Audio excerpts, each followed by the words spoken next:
What are we going to get today? What are we getting today? Let's make some podcast gold, shall we? Podcast gold. There we are.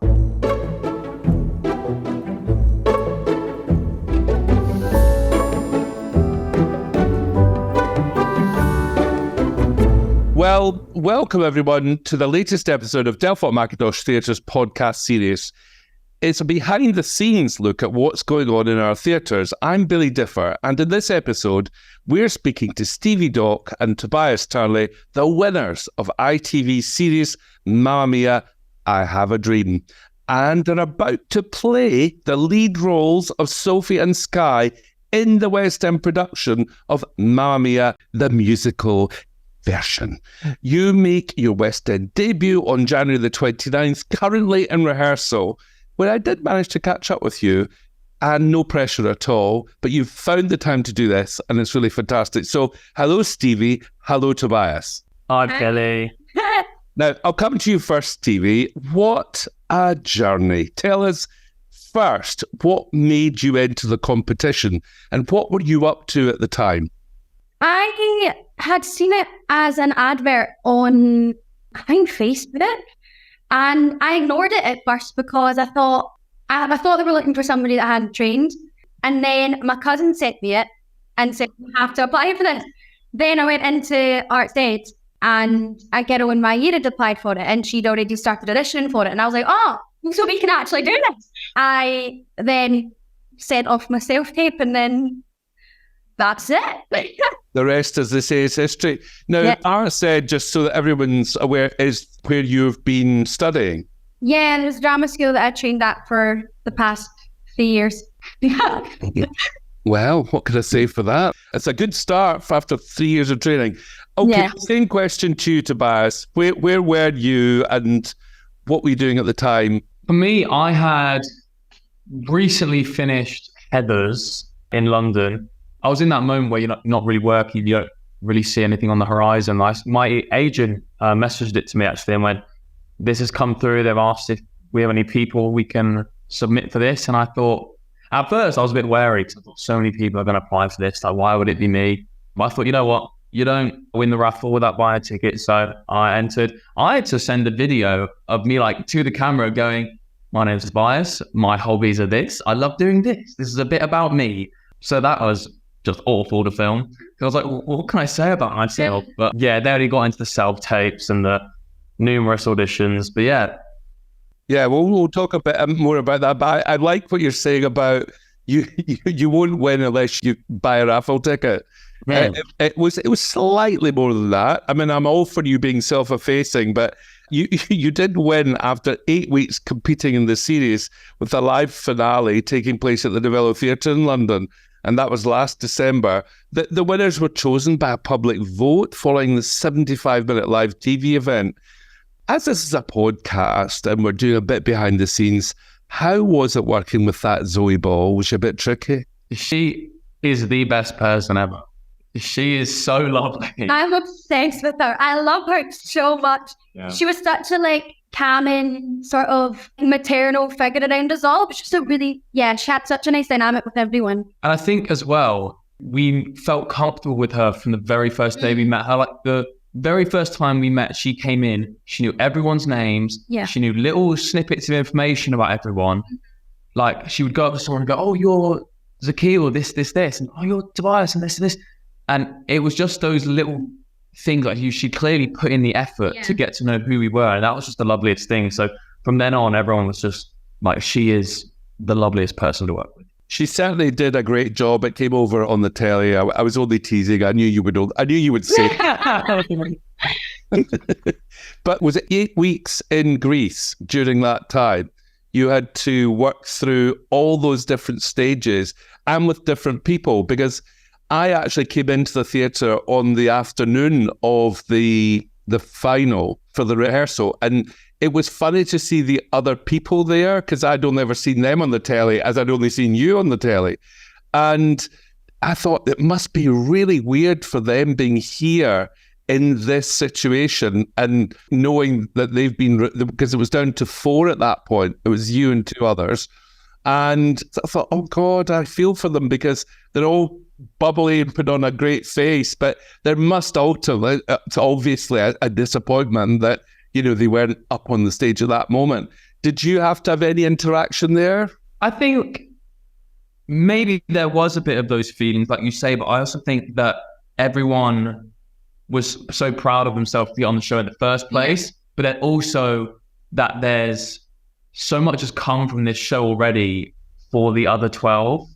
Obviously, like Zakil's going Back to the Future, Desmond is in Aladdin. Like, there's so many things coming for each of those people. Like, I think that kind of trumps any kind of sadness they had about not being in the final or anything like that. Yeah, I also think we were all on quite a good mindset, I think, on the final, where we'd all appreciated how far we'd gotten, and we'd said, like, we could have been eliminated at any week, and we didn't. We've got to this point, so whatever happens now, that was meant to happen, because we didn't go before then. We got here, we're all in the final, we're meant to be here, and one of us is going to win. But I hadn't really kind of taken that on board when I was asking that, and it wasn't to look for the badness in it. Please don't think that. No. But actually the positives that have come out of it for everyone. So actually being involved at all is a great thing. Yeah, and I think everyone thought that from the beginning. Like, for me, speaking personally, I was like, how am I here? This is crazy to me. So it was, first of all, a very... Surreal. Surreal, but also I kind of said to myself, I was like, you've done pretty good to get here. You should be proud of yourself, because I think it's quite hard to feel that way in our industry sometimes. So yeah, I was very proud of myself to even get here, and then it kind of all just spirals from there. I mean, obviously, but with it being a television show, it's very different from the theatre, and we'll come on to the theatre in a minute, but just to kind of remain in TV world, it must have been pretty nerve-wracking at times, but there must have been bits that you thought, oh my God, how am I going to get through this? I mean, how did you manage your feelings with that? I'll ask you, Stevie, and then I'll ask Tobias. What was your most nerve-wracking moment? Can you remember it specifically? Or yeah, I can. You're thinking of not sharing it. Come on, share it. Share it with a group. Bailey. It was our very first solo performance. And what you don't see on the TV is that, yes, it's Greece, but it was May. It was nighttime. I think at this point, it was probably close to like 12 o'clock, maybe past 12 o'clock by the time that I had started singing. So it's like nighttime in Greece in May, which is cold. So I was freezing cold. I'm in like a little strappy top, and my teeth were like chattering, like I was freezing cold. Plus you're nervous. Plus it's the first time that everyone's heard you sing by yourself.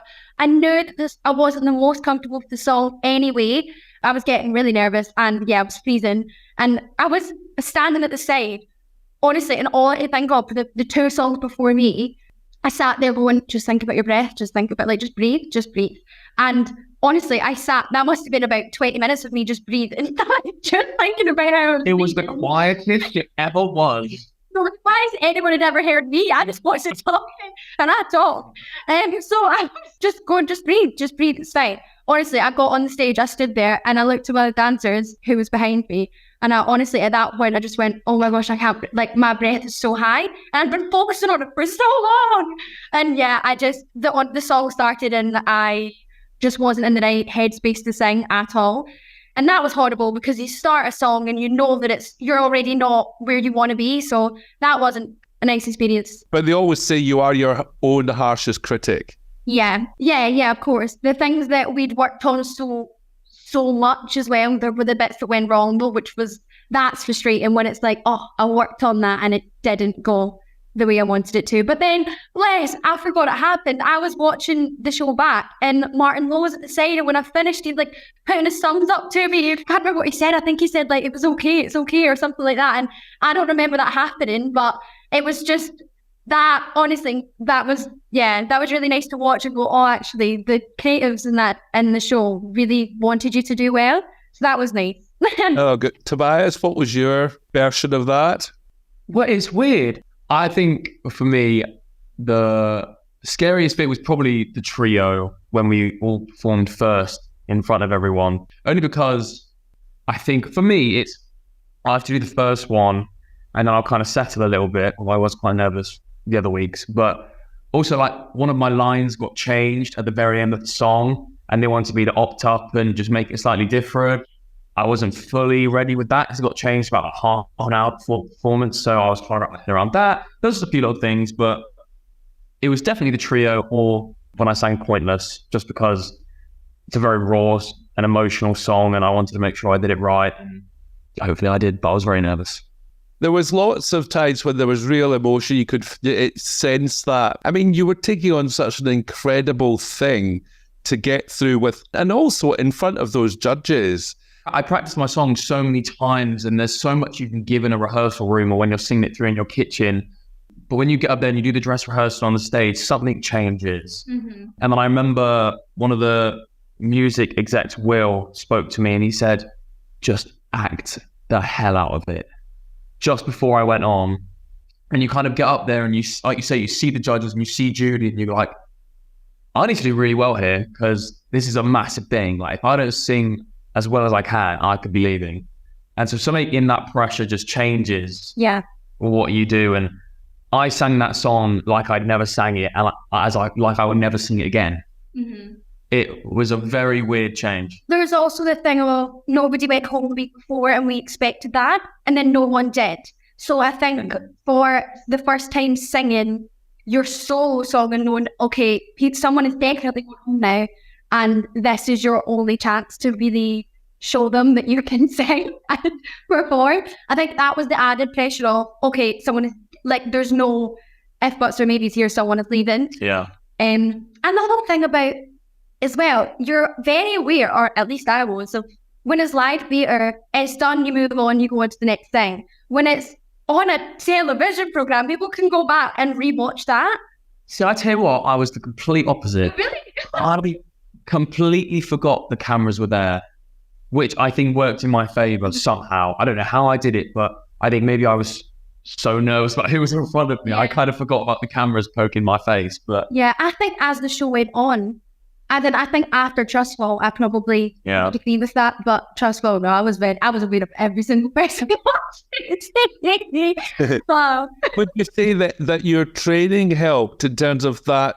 Because you mentioned earlier, Stevie, about the breathing. Were there hints and tips that you felt you had that were helpful in controlling your nerves? Yeah, I think so. I do think if I hadn't trained, I don't think any of the song would have come out the way I wanted it to. Sometimes you fall back in moments like that to just technique that's ingrained in you, isn't it? Yeah, but at the same time, there is only so far that I think technique can take you. If you're nervous, and your body's going to react in ways that, until you're in that situation, you can't really predict what's going to happen. And when your nerves are getting the best of you and your breathing starts going. I mean, there was there was the moment where you were emotional when your rendition of "Thank You for the Music." I mean, what was going on in your mind at that point?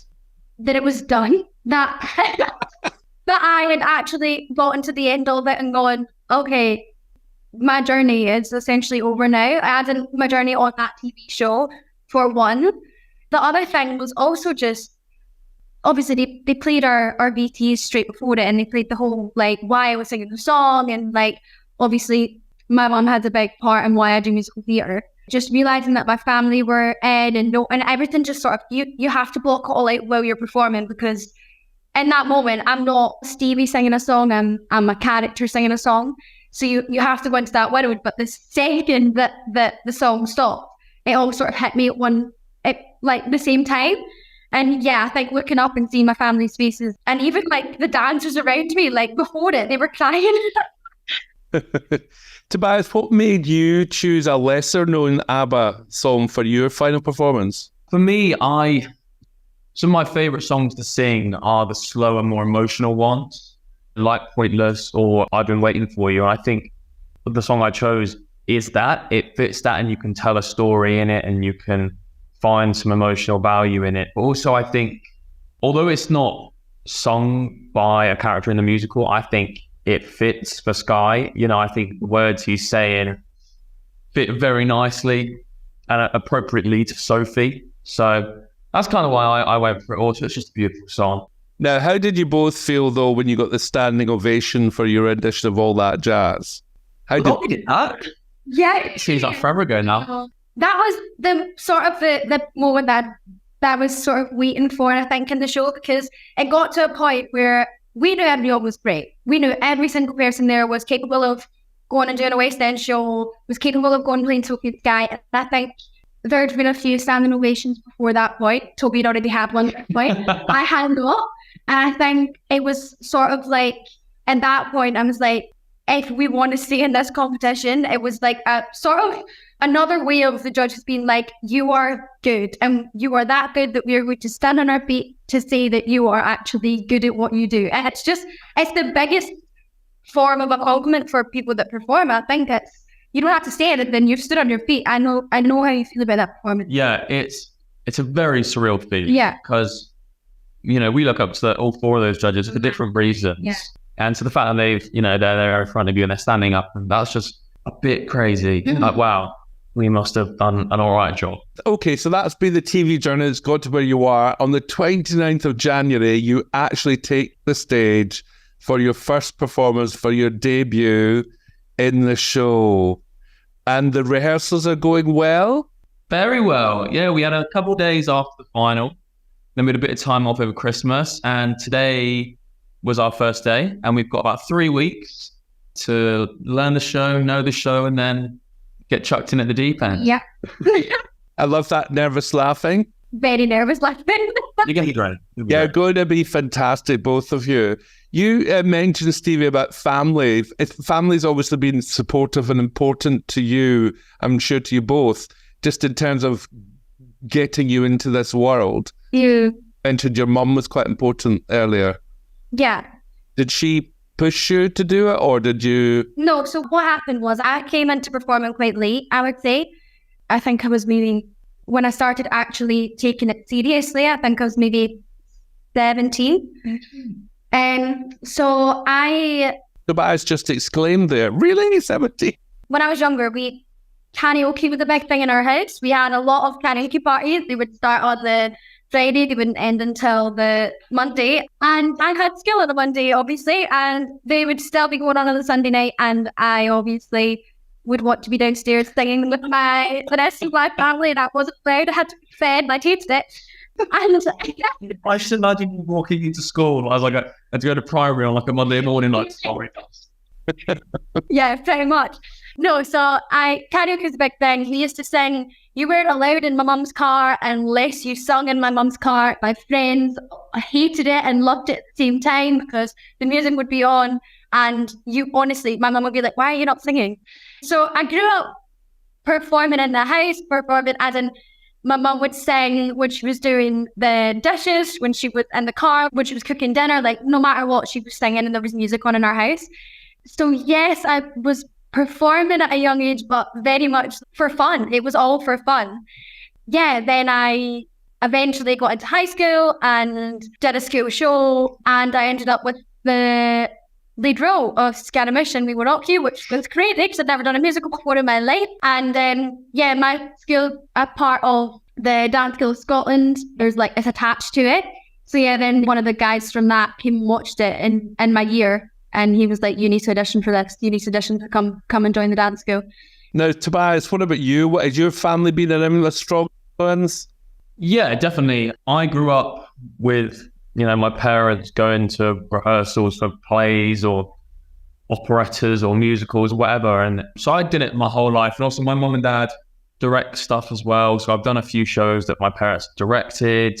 But like you, actually, I didn't decide that I wanted to do kind of acting as a career until very late. It was either that or sports for me. And it was, I think I only decided late 16, going 17 as well.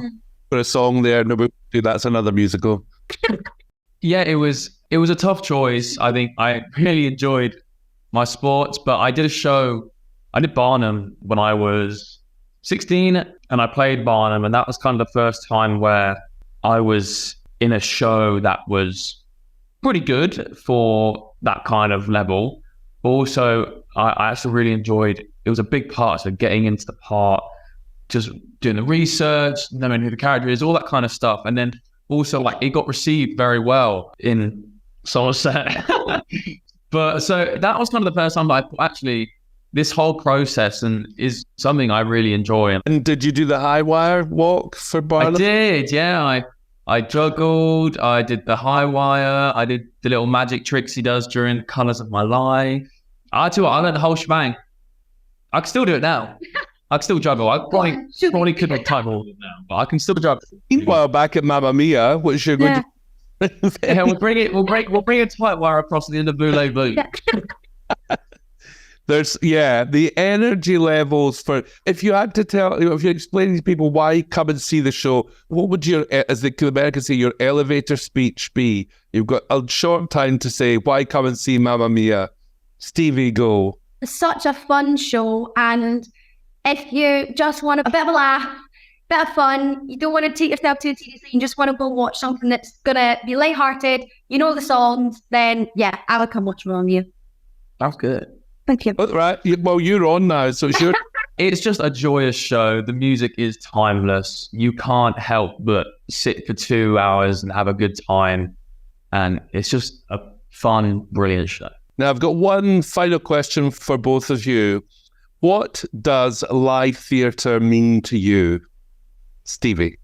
Whoa, that's a really good question. What do you mean the rest were awful? Yeah, what do you mean? Yeah, it's just, it's not something that I don't think anyone's asked me before. I don't actually know how to answer that. I feel like, well, like I said, performing for me was something that it didn't come from my family. We're not performers at all. None of them have ever done anything to do with music theatre or anything like that. The singing that I come from is karaoke. And I think, getting to actually perform to people on a stage, it's like, it's what we Stevie would have always dreamed of, but never knew, I suppose. That's lovely. Tobias? That's good. Go on. I think it's very hard to describe live theatre, or like the feeling you get when doing live theatre. It's one of those feelings you don't really get elsewhere, especially performing it and even just witnessing it. Witnessing a great piece of live theatre, it's just an incredible feeling. It's very inspiring. It just evokes something in you. It's very hard to maybe put a finger on what that is, but I think that feeling is maybe why we all do it. The feeling of standing there at the end of a show with the crowd just hopefully applauding. That's just a feeling you can't really encapsulate and you can't regenerate anywhere else. So it's a great feeling. True. I look forward to seeing you both on the stage, and it remains me to say, Stevie Dock and Tobias Turley, I wish you every success, and thank you for joining us on the DMT podcast. Thank you to you for listening, and don't forget to look out for the next DMT podcast, which features Sheridan Smith about the forthcoming production of Opening Night. And of course, tickets for all our shows, including Mamma Mia, are at delfontmackintosh.co.uk. So thanks for listening. Bye-bye. Bye. Bye.